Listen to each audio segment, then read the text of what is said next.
Hey guys, welcome back. Once again, we're daring to be different with a 1950 Towmotor LT40 fork truck. Let's check it out. Let's do a quick walk around.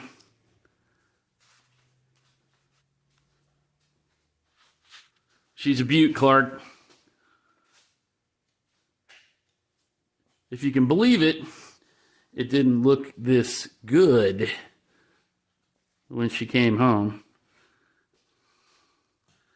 But we'll talk about that when we get into it a little bit here. Definitely some battle scars. If this old thing could talk, it'd probably say, ow.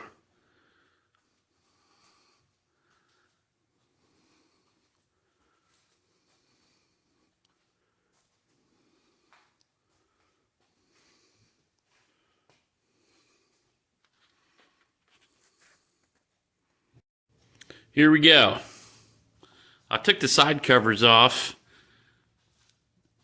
in the radiator grill so we could see some of the details a little bit better. What you got here is a little flathead 4-cylinder. If you have never heard of a flathead, it's also called an L-head. You got the piston right in here, and you got the valves underneath this cover, which is basically a cylinder head with a combustion chamber. Continental bait engines for all kinds of old cars, tractors, stationary power generation, you name it. They've been around since the beginning of the automobile. And Towmotor, as far as I know, kind of always used Continental for their gasoline engines. This particular little motor is a Y112, and it is 112 whopping cubic inches. I think it puts out 40 horsepower or something like that. I'd have to double check for sure. But it's more than enough to move this thing around. It's 50-inch wheelbase, weighs about 4,000 pounds. She'll pick up 3,000 pounds. I imagine it would probably do a little bit more if you were so inclined, but everything still works. 72 years old this year, this coming year. Still going strong. How many things do you still got that actually are still functional that are that old? Not too many. But it's a simple machine, not much to it. But it's got a lot of neat little details here. This is the parking brake, I guess you would call it. It's really not a secondary brake system like you'd have in an automobile. You can see the brake pedal moving there. It's basically just applying the brake with a handle and locking it, which is pretty neat. But the brakes on this thing, I don't know whether they need serviced or not, but they're kind of more of a suggestion to slow down than actually stopping. But I don't think this thing will go 10 miles an hour, which seems terrifying when you get it moving, but I suppose you don't need a whole lot of stopping power. Let me take a look at this. It was every color of the rainbow when I got it, and I'm trying to get it back to where at least it's one solid color. And you see, originally, the color that I painted it is close to the original color. It was kind of safety yellow, and so we're starting that back. And you can see there's some red on it, there's green on it, there is obviously as you can see here, a lot of black spray paint, but hey, that's okay. You know, paint comes off. But I'm not really trying to do a restoration on this old thing. I just want to get it one color, make it look a little better. And it's beat. I mean, check this out. This has been massaged, I should say. I don't know, this is like 16 gauge. And it's just pounded. It's hard to see it in the primer, but it is rougher than a cob. And all over that, I mean, big, heavy dents. You can see in there. I mean, we get some walnuts in there. Now I can work that out. I don't know how interested I'll be in doing that, but I would kind of like to straighten it up a little bit. The rest of this body, if you want to call it that, is 3/8 plate, and even it's been kabonged. I don't know if you can see down here by this steering wheel or steering tire. I mean, that's pushed in. That's 3/8 plate, man. Somebody has been doing demolition derby or something with this little thing to have knocked it in that far, and the side plates were like that too. They were pushed in, coming across straight here, they were pushed in maybe 1 inch, 2 inches. I mean, big old bend. I got most of it out in here, but you can see there's still some of it in there. I couldn't fit it in all the way into my press to get it flat, but it looked better, so I stopped there. Trying to slick her up a little bit. One of the cooler things, at least I thought that I did, was it was missing these 2 knobs here. It just had threads sticking out, and that's kind of hard on your hands, I guess, or at least it was something you had to unthreading it here so you can see what you're dealing with. But I didn't like it, and it bugged me, and I kind of have a little bit of a background of doing these kinds of things, so I said, man, I'll never find these knobs ever, these knobs like this, because that's what I had, was for the same thing. I'm like, I will never find these, so I'm just going to make some. So what I did was, and I didn't get them exactly right, my fault, I drew on the wrong side of the line. You can see here, the bottom, this bell is just a little, it's noticeably wider. It may bug me enough that I make another pair, but I took a profile gauge, just the kind that you use for measuring a body contour, like a bunch of little pins you push up against something and it makes an edge. Since this is the same all the way around, push that profile gauge up against the side of this, got my profile, drew it on a piece of paper, scanned it, took it into my CAD software, spun that around 360 degrees, revolved it, made a solid, 3D printed it. Well, I thought about putting a actual threaded insert in there, make it a little tougher, but this material, this I believe it's ABS M30, I think, if you're into 3D printing, it's pretty tough, and I printed it on the dense setting, so it doesn't really have any voids in it, and it's rock solid. I don't know if you can hear that tapping there, but it's as tough as these old Bakelite ones here. I believe that's what these are. But I just printed the threads too. It's 3/8 24. I'm not going to take this on and off. This is probably the 4th time it's been off since I had it. So I think it's fine. It keeps you from jabbing your hand on those threads, and you got something to grab onto when you're shifting gears in this thing, which is something we'll talk about next. But if it did pull out the threads, I'll just drill the hole out and I'll glue a threaded insert in there, and boom, done. We'll keep rolling. This is something that I'm sure the old timers will have heard of, and maybe you have heard of it if you're younger or not, but this actually has a clutch. You can see it's got 3 pedals down there, so it's not 4 on the floor or 3 on the tree. Well, I guess it's 4 on the tree, but it's low and high range and forward and reverse. So if you want to count that as a 2-speed, I guess you could, but the low range is, you're just crawling. I mean, you could hop off and walk beside it, but if you're really working it, you could use it. I've driven a newer fork truck like this, and I tell you, I never used it. We had a 64, which is still plenty old, this being a 1950, but there was a night and day difference between the two. It was moving towards being a little more modern, but yeah, you got to push the clutch in when you stop. You got to use the clutch to take off. It's not hard to do, but it's different if you're used to driving a propane or an electric one, where it's just like a go-kart, where you're a golf cart rather, where you're going forward, you're going back. This is not propane. That's something that you probably don't see a whole lot of anymore that isn't propane or electric. It's gasoline powered. Yep. Gasoline engine, just like a car or pickup truck or something. And guess what? Right underneath here, that's full of gasoline. So yeah, I guess you kind of got to be careful. But thinking about it, is it really that much different than a garden tractor? I'll pull this cap off here, but there you go. I mean, built to last for sure. That's kind of crazy.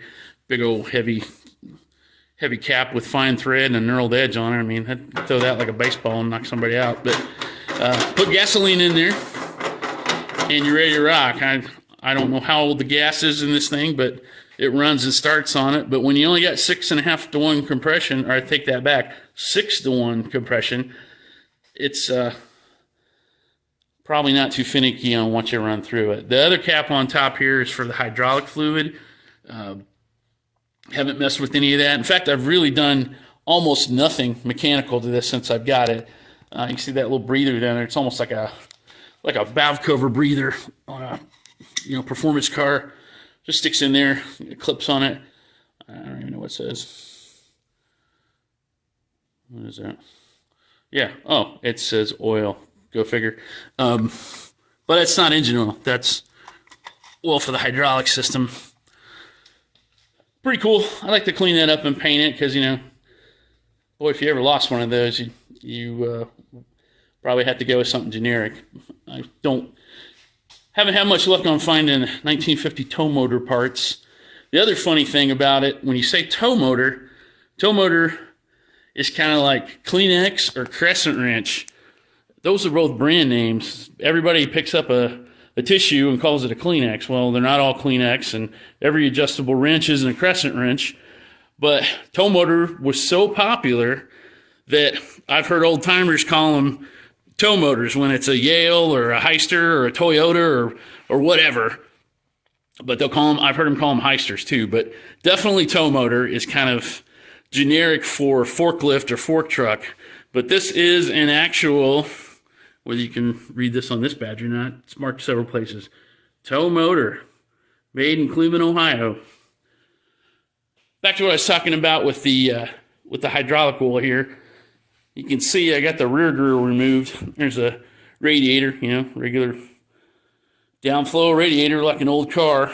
You got the hydraulic pump here. I don't know what that says. I don't know if you can see this or not. Hydreco, I guess. Yeah, Cleveland, Ohio too. So they definitely kept it local. But yeah, this is run right off the front. You can see the oil pan down there. Run right off the front of the crankshaft on this thing, like a blower Bentley or something. And that's where you're getting your hydraulic power to operate the lift cylinder here. You can see to move it up and down with the appropriately marked lift lever, up or down. And you got tilt too, to where this being the mast, where that's going to tilt back or forward. With these cylinders kind of hidden right here, big return springs. There's some linkage running underneath the bottom here. You can see, it's hard to see where it's hooked up here, but it's pulling. There you go. There's some arms coming back there, where it's pulling this mast back and forth to set stuff down, pick it up, whatever, moving it around. I haven't seen a modern forklift that doesn't have side shift on it. So, you're kind of limited if you're in tight space. But for me, what I'm doing, I got plenty of room. I just want to pick stuff up and set it on a rack system that I've yet to build. Or, heck, you can pull a motor with this thing. I picked an engine up the other day, put it on a stand, a whole lot easier than going and wheeling the cherry picker around. In fact, I got a mill coming pretty soon, milling machine, and guess what's going to get used to move that? This little baby right here. Makes it a whole lot easier to get it on and off a trailer.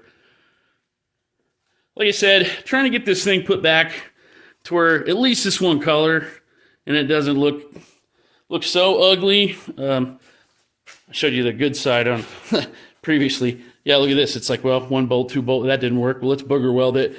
And it's also, boy, there's half-inch depression in some of this stuff. It's beat. But, it wasn't like this was somebody's muscle car or something like that. This got beat and banged around, whatever it took to get the job done over that much time. But we're gonna we're gonna love on her a little bit and try to fix her up, make it not look so bad. And I for sure don't want people to think that this was my handiwork here. Although I have done some pretty nasty stuff in repair before. I don't want to claim stuff that's not mine. That's pretty bad. So we'll fix that. It's not supposed to be welded. They're bolted onto this main piece here. Got me, man. You know. But hey, it didn't fall off. You can see over here in the gauges, we got a little bit of a kind of a bodge here, but it all works. Got a push button here. I think that's where the starter button should have went. Well, this another thing. This kind of starts like an old car too, where you've got a two-step deal where you got it energized, you're turning it on, and then you're pushing the starter button to let it go, instead of a car from the last 20 years, I guess, where you got a key and you're turning it, and it's all on and start in one switch. The way this looked originally, there's 3 gauges in here. Obviously, that's what the 3 holes are for. This on-off switch was a key switch up in this top hole. This was where the choke cable should have been. You can see it's kind of on an angle. And this is where it should be. But you had an ammeter, you had a temperature gauge, and an oil pressure gauge. You can see the oil pressure gauge has gone bye-bye a long time ago. Ammeter, that's something that I got out of my junk pile. That was out of I think it was out of like a Freightliner tractor or something. I don't remember. But it's real generic, and that's the kind of gauges it had. It just had black face gauges with white lettering or numbering. And I'm just going to try to find something to fill the holes up here because, heck, there is no charging system. I didn't mention that. This was originally 6-volt negative ground, which is, still very common. It's having a 6-volt system in a lot of cars in 1950 for sure. And I think, gosh, farm tractors and stuff probably went on further. Somebody can comment and educate me on that. I'm a city boy, but I know they did use 6-volt systems on those for quite a while.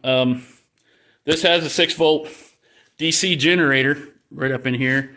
Looks a whole like the 12-volt DC generator that was on my 60 Corvair.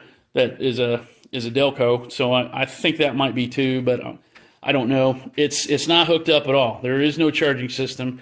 We got a 12-volt battery and a 12-volt coil done by the previous owner to start this thing up and run. It runs fine. I've heard 12 volts, yeah, okay, if you're not, killing it, I don't know. Hopefully I'm not destroying the starter. I know when I used to work at a used truck lot, we had a 54 Chevy that had an 8-volt starter on a 6-volt system, and that helped it crank over a little faster, even though it was deadly slow, but deathly slow. But this one spins over really quick. I don't know. Let me know in the comments. Should I get rid of that? Am I okay keeping the 12-volt? It's been on there for years. I mean, years, like 10 years or more. So don't want to buy a starter for this old thing because I imagine probably not going to find one. I'll probably have to track down somebody that can rebuild one to fix it. But you see, I've been trying to paint some other stuff up too. In fact, this was the first thing I did paint on it, and it's pretty beat up too. I'll put some scratch full primer on it to finish it out. So it could have shined up and looked nice, but it had been hammered on too much to really. There's so many other things to fix on this. I just didn't want to spend all that time on it. But the funny thing I thought is you can see how close this is to the cylinder head. It was up against it, and this grill here was pushed all the way back into it, and it just didn't really fit, and I couldn't figure out what was going on. So I got some washers and I painted them yellow. You can probably barely see them behind the little ears bolt into the bell housing on this thing, just to space it out just enough to where it would clear, and it does. I mean, you could maybe slide a piece of paper or something in there, but it's not hitting now. Well, as I was cleaning it up, I noticed on top of it, and I no, you're probably not going to be able to see this. You'll have to trust me. It says F140 on there. I'll give it a shot. I think that shows up. F140. I'm like, oh, that's the part number for this air cleaner. Well, it's not. An F140 is a bigger engine. So wherever this thing lived in the past, somehow it got a air cleaner from a different engine on it. But hey, you know, it's been around several decades. Who knows what happened? But in case you don't know what's going on with this air cleaner here, it's kind of interesting. I would say it's old technology, but it's not bad technology. It's called an oil bath air cleaner, which sounds kind of weird if you've never heard of it. More or less what's happening is, if you can see, there's a gap right in here. Okay, so this is like a pot with a hole in the middle of it. I don't know, like a bundt cake pan or something, if you seen grandma cooking one. You know, it's just a big ring with a hole in the middle of it. And that's what's going to the carburetor. That hole in the middle, that's going to the carburetor. Well, on top of that, this sits on like a lid, and it has a screen around it. And if you can imagine, there's like a wall, and then a void. The air comes in, it can't go anywhere but down. So it goes all the way down into the bottom of this outer shell, makes a right turn. Then it has to go back up till it hits the top of this, and it has to make another right turn to go down out the bottom of the big hole in this outer shell. And let's walk around here and see where it's going. Out the bottom of this base here, into the hose, into our little Bendix side draft carburetor. Well, so what? What's that doing? Well, nothing if it didn't have the oil in the name of it, oil bath. You see that little mark right there? That's the fill mark. This is filled with the same oil that's in the crankcase. They're not connected, but it's the same type of oil. And, you know, it really doesn't need to be clean oil. I mean, if it gets all so nasty, I mean, you want to clean it. But I've heard of guys using when they change the oil, they, you know, just rotate it out and pour some in here. I don't know. It's got clean oil in it now because it had nothing in it when I got it. This hose that's on there, that's jacuzzi hose, because I needed something the right diameter that actually wouldn't collapse under vacuum, and this will not. And it'll take the temperature around here. So yeah, it kind of looks funny, you know, white clean hose in this dirty engine. But hey, it worked. You know, do what you can do. I couldn't find the right hose, and certainly there's not a Towmotor service department around here. But what's happening is when that air comes in, it goes down and does that first 180 to go back up. All the dirt and crud that's in there tries to follow along and go back up, but when it's making the turn, it's getting flung out into the oil, or it's falling back down because it can't fly up and make the other turn. So you're slinging all your dirt out when you're doing that first 180 around there, or the second 180, I guess I should say, because you're kind of doing a 180 coming in, or at least a 90. So not the greatest explanation of that, but check it out. They actually do work, and I think they didn't die out because that they didn't work. I think they died out because they're big. I think cars started getting lower hood lines, and you ran out of room, and you couldn't put this on top of an engine when you got the hood right here.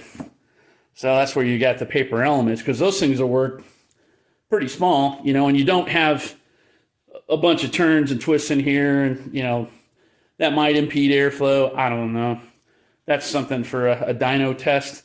That might be kind of fun. Get the guys that do those things and see, you know, does it really filter? And if it did, does it rob horsepower?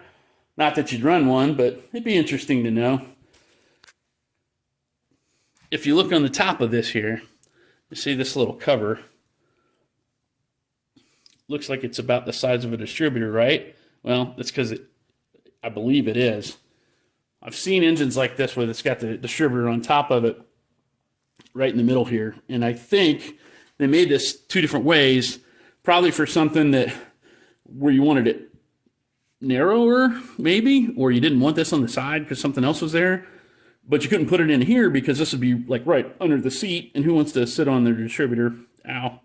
So it's over off to the side here. Now, I could be wrong about that, but I'm pretty sure that's what this hole is for. It sure looks like the whole setup is the same as the distributor on the side. And I have seen other Continental engines that has a distributor here, so I'm going to go with that theory until somebody proves me wrong or educates me a little bit better, because, hey, that's what I'm here for. I'm learning too. Want to share a little bit of this stuff, and maybe you guys will learn some stuff.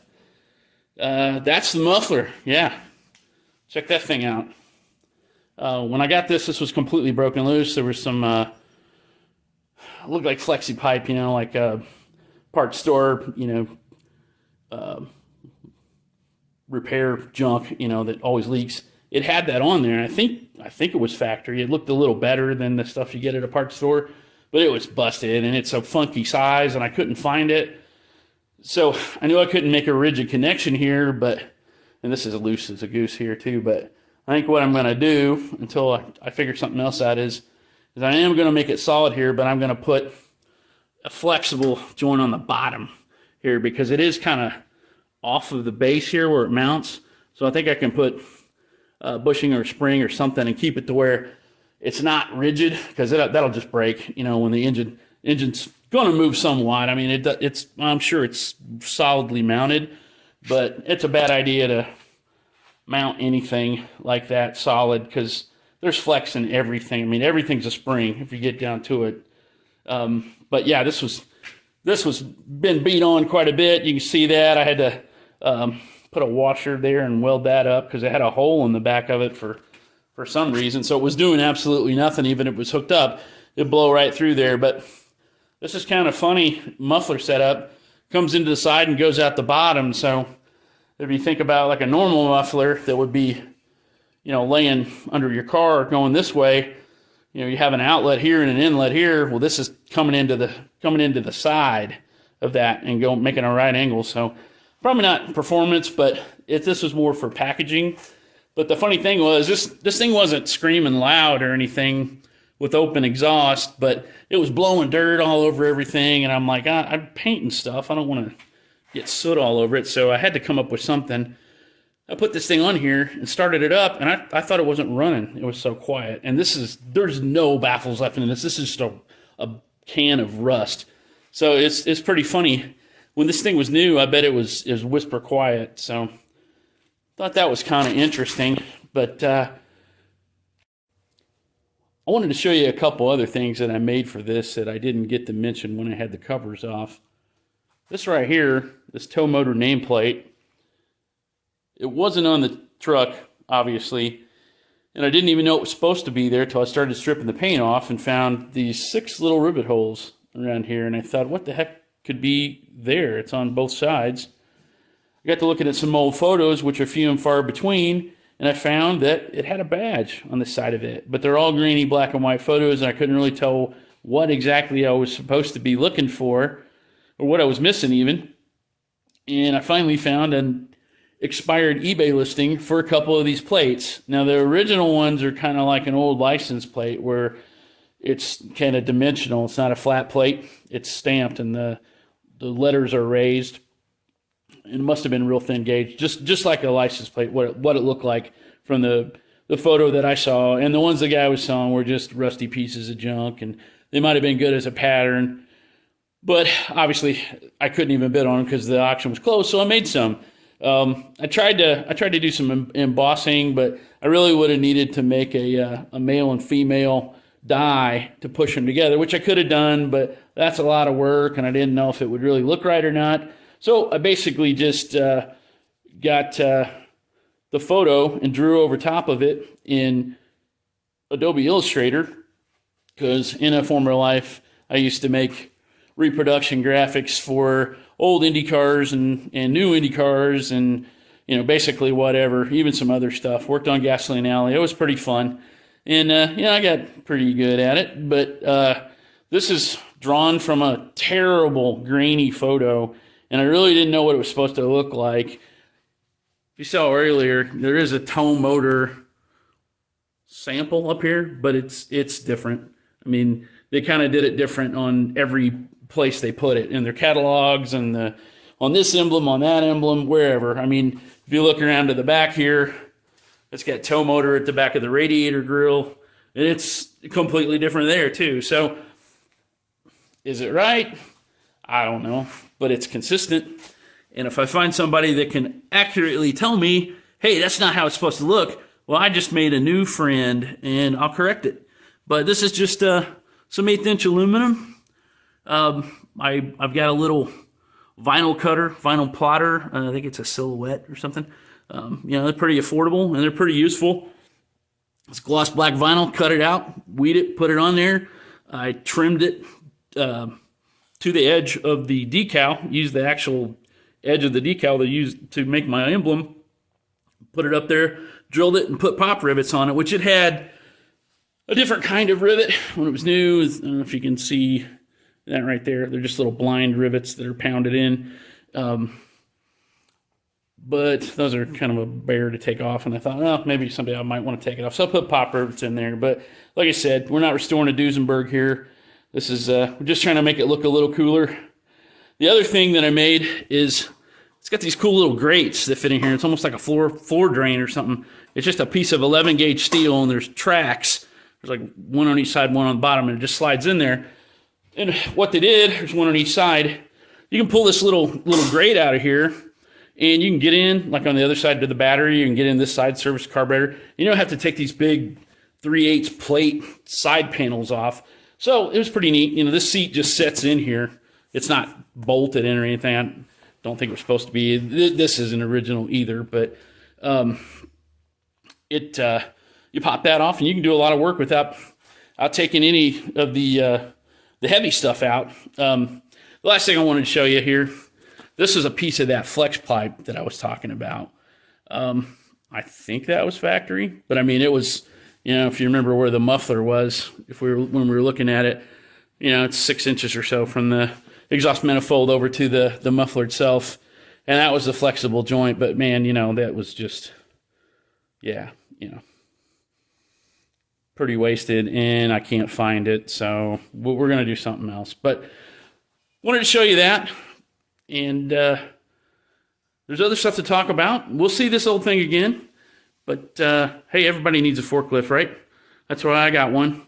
Looks like I don't got a lot of space here, but I got a bigger building that's connected by a flat as a pancake concrete driveway right out of this building into the next, so I can move around quite a bit. I can drive out in the street and unload stuff. It's a want and not a need, but hey, it's pretty fun. And it's different, right? Well, that's all we got for this one. I hope you enjoyed it. Tune in next time, and we'll have something else different for us to check out. Do your homework, though. You got to like, subscribe, and share. Or maybe it's the other way around. It doesn't matter. Just get her done, and everything will be just fine. Definitely remember, though, dare to be different. Thanks, guys. See you later.